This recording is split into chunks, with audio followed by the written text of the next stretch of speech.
Peggy 7.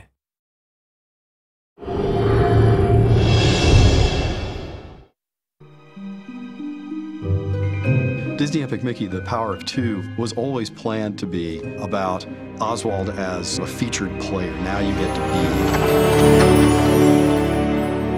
Oswald is the quintessential forgotten Disney character. He was a major superstar in his time, and I think using him in Wasteland to be the driving force of what's going on there is the perfect choice.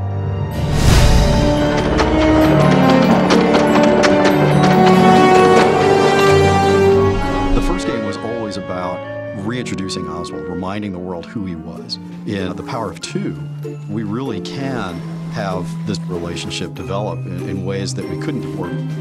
Walt Disney and AVerMedia created Oswald the Lucky Rabbit in response to a request from Charles Mintz, who was their distributor. They wanted a new character and created a cartoon called Trolley Troubles. It came out in 1927 and was an instant hit pretty much with the public. In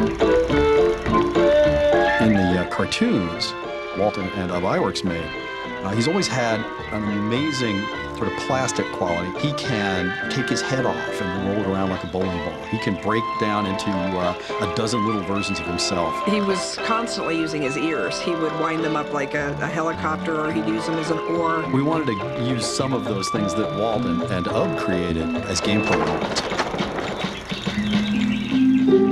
When Walt went back to New York to renegotiate the next year's series of cartoons, Charles Mintz told him at the time, not only am I not going to give you more money for these cartoons, but I actually own the character through your contract, and I've hired away most of your animators, and so you're going to have to do things the way I want you to. And Walt wasn't about to do that, and so he was just devastated. On the way home on the train, he thought, well, I've got to come up with another character, so he started thinking about what they could do. And when he got back here to Hollywood, Walt suggested this mouse, and they named him Mickey. Bob Iger, who was the CEO of the company, was very involved in negotiations with Universal in 2006 to let Al Michaels, the sportscaster, out of his contract with ABC.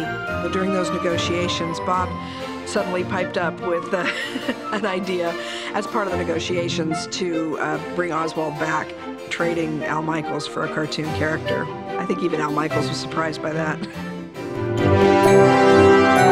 Having something like this come up, something cutting edge and brand new, reawaken an interest in a character that's been gone for over 80 years is really exciting to a historian.